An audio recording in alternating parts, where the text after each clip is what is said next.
Y seguimos atravesando esta mañana de viernes, frío y lluvioso viernes, y como cada viernes hablamos con el amigo José Manuel Hernández, que sabe muchísimo de plagas, de bichitos, de enfermedades, de bacterias. Yo es que como soy hipocondríaco no podría dedicarme a eso.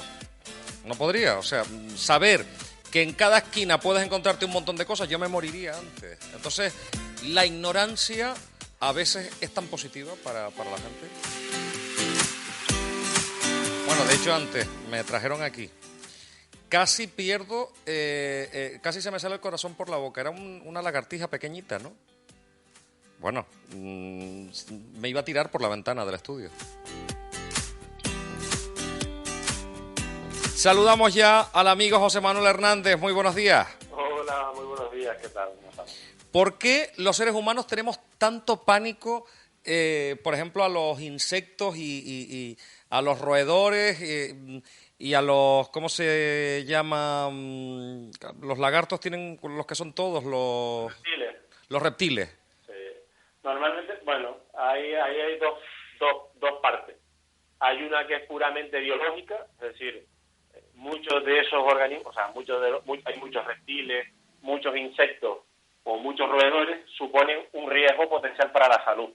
Entonces, ese miedo tiene un origen biológico, es decir, nosotros no dejamos de ser animales como el resto y tenemos en nuestro instinto, digamos, tenemos inscrito en nuestro código genético, esa respuesta automática a determinados estímulos, como puede ser algo peligroso, ¿vale? Eso por una parte, y está bien y es normal y es algo que tenemos, ya digo, metido en nuestra, o sea, es una herencia genética tenemos desde que somos especie, o antes incluso de nuestra especie. Y luego está la parte cultural, es decir, culturalmente, pues muchos de esos miedos se potencian culturalmente, y hay gente, bueno, que es especialmente sensible, ya per se, le suma el condicionamiento social, pues ya se convierte en una persona hipocondríaca, como puede ser tú, por ejemplo. Claro, no, totalmente. Bueno, hoy la cosa, si no has cambiado con lo que hablamos el otro día, iría de las palomas. Sí, es un tema, es un típico servicio que también prestamos y creo que hasta ahora no hemos hablado de ese tema y yo creo que es algo importante, que está bien que hablemos de... Sí, las palomas que además en algunos lugares han significado un auténtico problemón para el patrimonio, debido a los excrementos que son excesivamente ácidos de las palomas, y mucha gente dice, es que las palomas son ratas andantes en cuestión de que pueden llevar un montón de enfermedades. Sí, efectivamente, eso es así. De hecho, la gente que se dedica a la colombofilia muchas veces han terminado con problemas de pulmón. Sí, hay una que le llaman la enfermedad del palomero, no recuerdo ahora el nombre exacto, pero está asociada a esas pequeñas partículas, creo recordar, yo no soy experto, no soy médico, ¿vale? Pero bueno, creo recordar que está asociada a la exposición continua de una persona entrando, bueno, todos los días en un palomar lleno de esas pequeñas partículas de plumón ese finito, que al respirarlo se incrusta en los pulmones, en ocasiones provoca una reacción alérgica, es decir, el cuerpo ve algo extraño y lo que hace es cubrirlo, ¿vale? Provoca una reacción alérgica, crea como una especie de nódulo, algo que cubre ese agente extraño, y eso, con los años y multiplicado, puede hacer que muchas veces deriva una enfermedad, lo que llaman la enfermedad del palomero. O sea, con pérdida de capacidad pulmonar, algunas veces deriva en cáncer. Bueno, es un tema que no es menor ni muchísimo menos, por supuesto. Claro, pero aquí después aparecen los defensores de la vida, que es genial, ¿no? No, genial no, es fundamental defender la vida, pero ¿cómo controlar a veces? Uno recuerda de niño esas plazas enormes y de repente ver todas las palomas en una plaza, ¿no? Y cómo la gente le ponía comida. ¿Esto hoy en día está prohibido, ponerle comida a las palomas? Sí, en la mayor parte de hecho, los grandes municipios, los que tienen de verdad problemas con la sobrepoblación de palomas silvestradas suelen incluir suelen tener sanciones asociadas a eso, a la alimentación de ese tipo en general de cualquier tipo de animal silvestrado. Todos conocemos el caso en Santa Cruz, por ejemplo. Yo recuerdo, hay una persona que habitualmente es muy conocida por eso, porque es habitual que alimente, que ponga más cerca de los contenedores de basura. Todo el que ha pasado por Santa Cruz lo ha visto, ¿no? Y quiero recordar hace poquito que salió en el periódico que esa persona acumulaba, no sé, decenas y decenas de sanciones por ese tipo de comportamiento incívico. Es decir, muchas veces que está bien, es decir, el proteccionismo hacia los animales está muy bien, es correcto totalmente, pero como sabemos siempre hay límites. Es decir, hay un momento en el que ya la presencia de determinados animales en entornos donde hay personas pues puede resultar muy perjudicial, y en ese momento hay que actuar, no hay otra. Cuéntanos más cosas que tengamos que saber y el control de las palomas. Vale, vamos a ver, el tema de la Columbia lynx, la paloma normal, como comentamos al principio, además de ser en muchos casos un problema sanitario, es un problema a nivel del mantenimiento de las estructuras. Es decir, los municipios simplemente en limpieza, rehabilitación, por ejemplo, en Piedra, no solamente esa acidez va con los años, puede ir degradando estructuras como Piedra, por ejemplo, que con el paso de los años luego requiere una rehabilitación que luego no es nada barata. Los municipios se gastan muchísimo dinero, pero muchísimo, o sea, los presupuestos son bastante altos para, contrarrestar los efectos negativos que genera la sobrepoblación de palomas. En los entornos públicos, la paloma, por ejemplo, tiene una esperanza de vida en entornos urbanos muy corta. ¿Ah, sí? Sí, tiene una esperanza de vida muy corta. En raras ocasiones supera los 2 años. Las palomas en estado natural cuando las personas que las crían, la paloma puede durar muchísimo más, pero en entornos urbanos la mortalidad es muy alta. Las enfermedades, los accidentes, todos hemos visto esas palomas con las amputaciones en las extremidades inferiores, ¿no? En las patas, sí. porque se les enredan hilos, plásticos, se produce... O sea, la esperanza de vida de una paloma, entonces, ¿cuánto es? En situaciones normales, ¿cuánto sería? Depende de la especie, pero puede durar varios años. Varios años. Vale. Y una paloma, me dices que en entorno urbano su vida se limita bastante. Muchísimo. 1 año, 1 año y medio es la esperanza de vida media.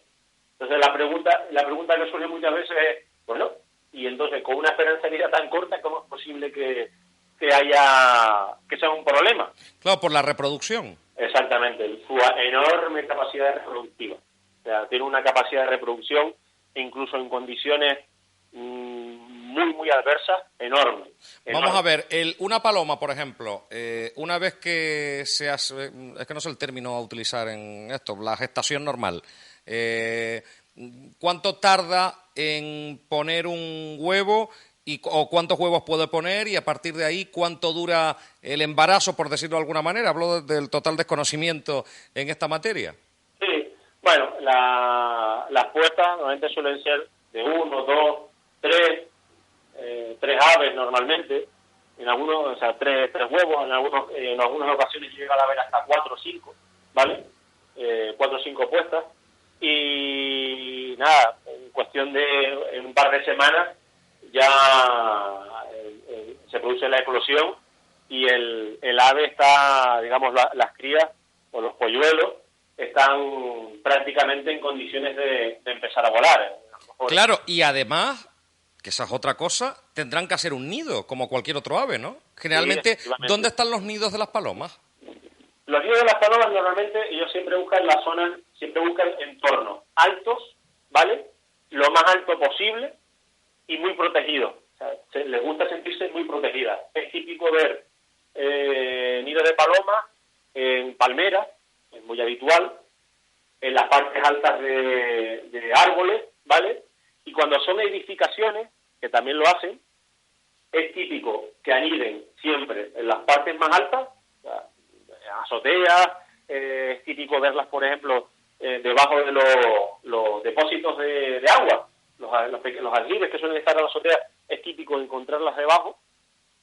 O en Santa Cruz también es muy habitual, o en zonas urbanas de costa con mucho calor, metidas, todos hemos visto, vemos en muchos edificios, incluso los públicos, en las paredes, el típico aire acondicionado, los equipos de climatización.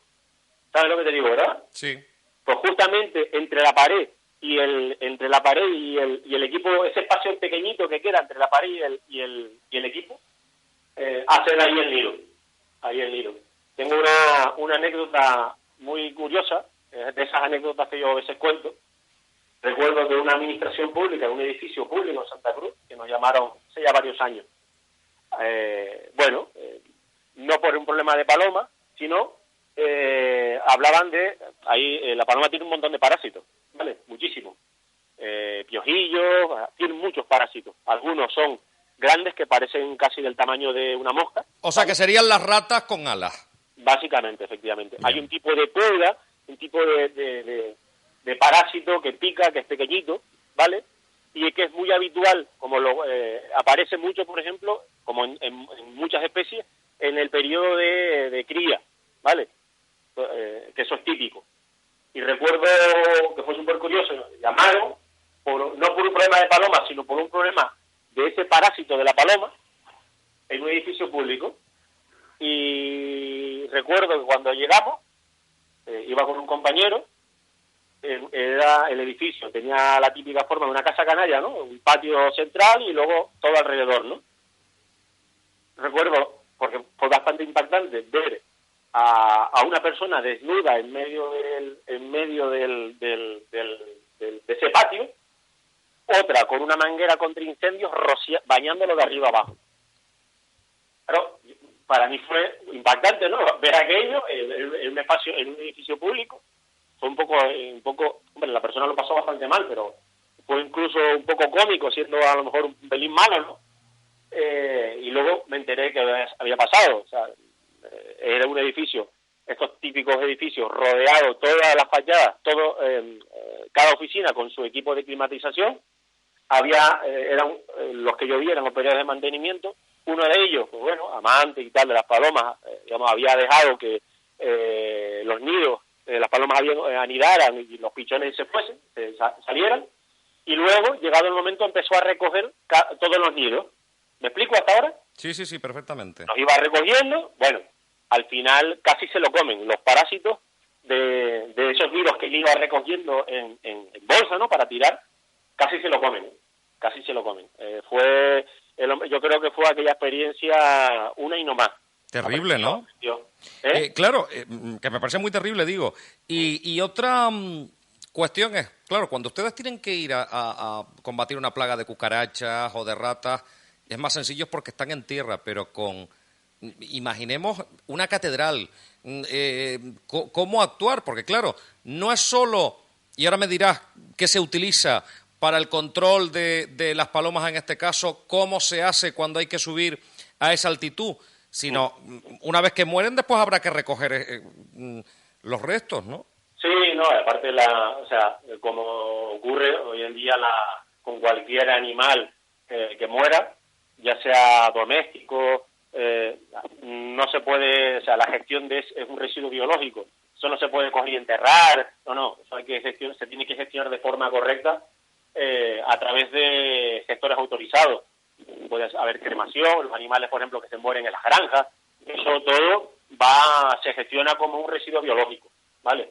Pero bueno, el control de paloma, para hablar, ir ya al medio del asunto, ¿vale? Hay diferentes maneras de controlar un problema de paloma, ¿vale? Están lo que se llama está el control, lo que se llama el control activo, es decir, medidas que se hacen directamente sobre el vector, en este caso es la paloma, y luego lo que se llaman las medidas que se pueden hacer sobre el entorno, ¿vale? Ahí, por ejemplo, está el caso del control de palomas, es el típico que se usa cuando se quiere explicar, le llama el control biológico de una plaga. Control biológico de una plaga, es decir, yo uso, es básicamente usar un organismo vivo para controlar a otro, ¿vale? Siempre se da el caso, o sea, como ejemplo, siempre se habla del control de palomas con aves rapaces, ¿vale? Uso una ave rapaz para eliminar un problema de palomas en un entorno. Caso típico, los halconeros que tienen todos los aeropuertos. Uh-huh. Cada aeropuerto, todos los aeropuertos tienen un servicio de halcones o aves rapaces, cuyo objetivo es mantener las zonas de aeropuerto sin aves.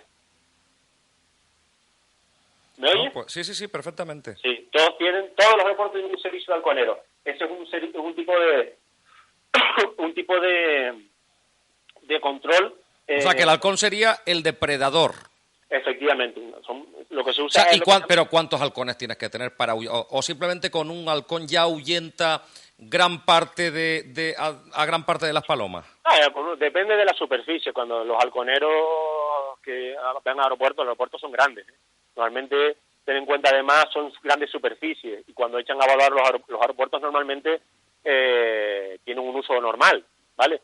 Y los periodos de tiempo en los que se puede estar un halcón volando suelen ser cortos. Entonces, bueno, lo normal, dependiendo del tamaño, que el servicio de halconeros, pues, simultáneamente, a lo mejor echen a volar varios halcones en diferentes zonas para mantener la zona esa aeroportuaria sin aves, ¿vale? 4, 5, 10, suelen tener varios, muchísimos, ¿vale? Suelen tener muchos. Y ese es un caso típico. Por ejemplo, yo sí sé muchas veces en algunos complejos en el sur o en otros lugares hacen espectáculos, hacen una especie de doble, usan espectáculos con rapaces para los turistas y aprovechan el espectáculo para servir como esa actuación ayuda a controlar el problema de paloma o incluso de tórtola en la zona del hotel.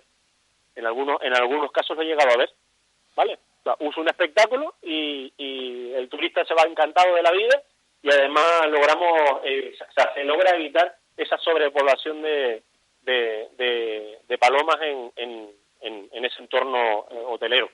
Claro, y por ejemplo,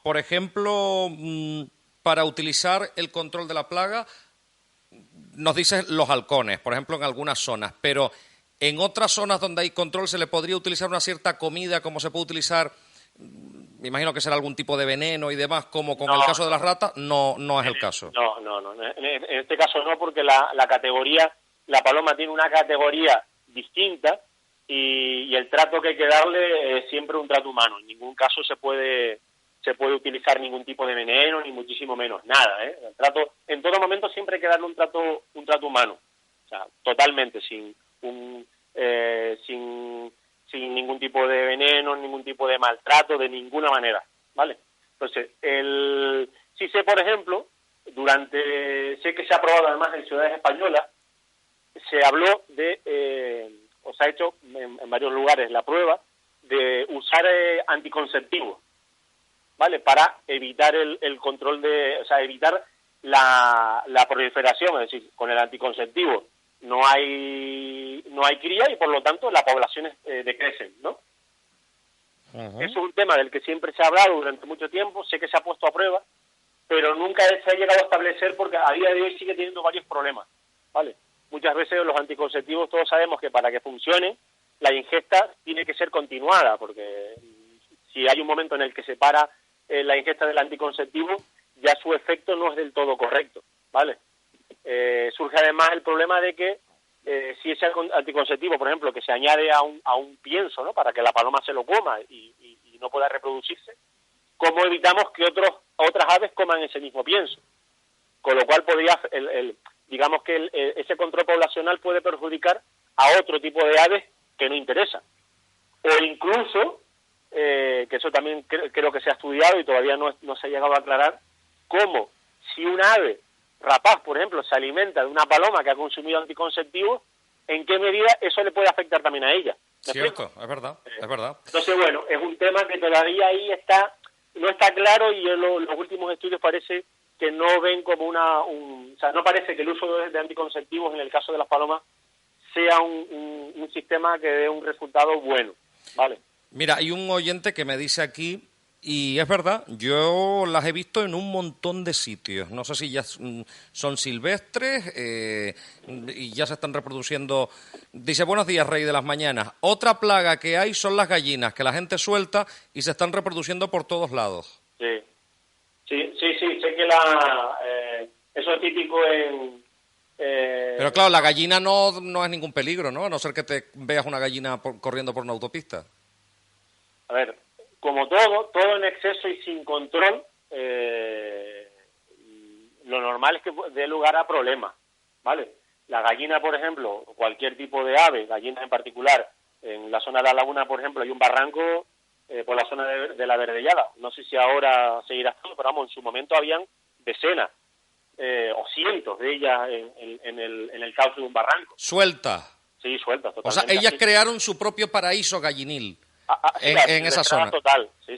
Yo las he llegado a ver, por ejemplo, en la autopista, la norte, las he llegado a ver en el borde de la autopista. Sí, por la zona de la Orotava hay una zona donde están sueltas, por ahí Santa Úrsula también las vemos sueltas ya. Entonces, no sé cómo han llegado estas gallinas así y viviendo por ahí. Sí, bueno, yo sí sé, por ejemplo, que hay determinados municipios. Sé que en La Palma también hubo una zona, no sé exactamente qué municipio, pero también con el mismo problema. Se establecieron medidas de procedimientos para captura y control, pero bueno, todavía con eso... Claro, bueno. Porque la gallina, alguien me lo explicó una vez, porque yo no tenía claro, digo, ¿cómo una gallina puede poner un huevo y después que salga otra gallina? ¿O cómo el huevo se puede convertir en un huevo frito? Y entonces me decían que es que tienes que ponerle el gallo, ¿no? Sí, claro. Claro, si tú no le pones el gallo, pero claro, le pones el gallo una vez. Sí, a ver, normalmente, yo no soy experto en reproducción de gallinas, eso es lo primero. Pero normalmente, es decir, para que el huevo, o sea, la presencia del gallo es necesario para que el huevo esté fecundado. Bien. O sea, la gallina, las gallinas ponedoras, aunque no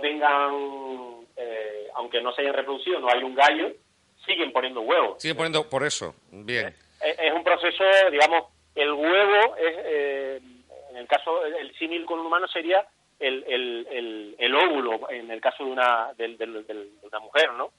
La mujer está ovulando en el periodo de fertilidad, ovula cada 28 días, o sea, cada mes, ¿no? Lo que es el periodo, sí o sí, ¿vale?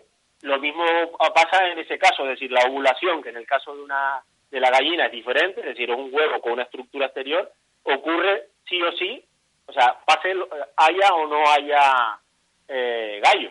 En el caso que haya un gallo, pues sale un huevo fecundado. Bueno, pues si se empolla y se mantiene calentito, pues luego de ahí sale una gallina o un pollo. O un pollo. Nos vamos al teléfono. Hola, buenos días. Aquí estoy en la mano San Nicolás. ¿Quién es? Está esto rodeado de gallinas. ¿Pero quién es? ¿Quién eres? Carmelo Santana. ¿De dónde nos llama? San Nicolás, la Orotava, a la mano. Perdón por preguntar. Díganos. Tenemos gallinas aquí en San Nicolás que tú las ves pasando por el paso de peatones. No te cruzan la carretera, sino por el paso de peatones. Te queda bobo. O sea, que ya cree usted que ya están hechas a la vida del día a día. Sí. La gente respeta a la gallina.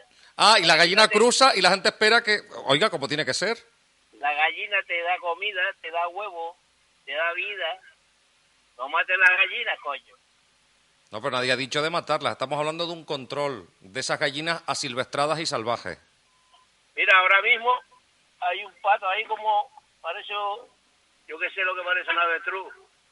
Sí, habla de la zona que está por encima del Mi Niño, ¿no? Ese mismo, mi barrio ahí. La salida del campo, sí, por ahí las he visto yo. Saludos, y hablen de las kícaras también. Las kícaras, ¿qué diferencia hay entre una kícara y una gallina? No, pregúntale ahí al amigo. Muy bien. Gracias, Domingo. Y los gallos de pelea. O Carmelo. Adiós. Un abrazo. Nos dice aquí, buenos días, Rey de la Mañana, yo también tengo palomas, las tengo las mías, son mensajeras y mis palomas se limpian todos los días, se vacunan todos los años y se ponen con sus vitaminas todos los días. Y dentro de los palomares se pueden comerse un bocadillo, porque todos los días se limpian las palomas salvajes, hay muchas por todos sitios y la gente les da de comer. Dice, no seas bobo, Dani, la gallina tienes que gallarla. Bueno, pero yo hablo desde mi total desconocimiento. Hablando, uno de estos mensajes está claro, es decir, como todos los animales, la colombofilia es un tipo, o sea, la cría de paloma es algo muy tradicional en Canarias. O sea, yo me crié en un pueblo que prácticamente en cada casa, en cada azotea hay un palomar. Y por supuesto, o sea, un animal que está controlado, limpio, con su control sanitario, ahí está claro que no hay ningún problema. Siempre hablamos, el caso de las palomas, hablamos de aquellas poblaciones que están asilvestradas y que esa sobrepoblación puede dar lugar a problemas que son reales, ¿vale? Y cuando hay un problema en un entorno urbano, siempre hay que dar solución, eso es así. ¿Y la jícara qué es? Pues cuando habla de jícara no sé a lo que se está refiriendo. Yo no sé si es que la jícara yo creo que es como una gallina más pequeña, si no me equivoco, ¿no?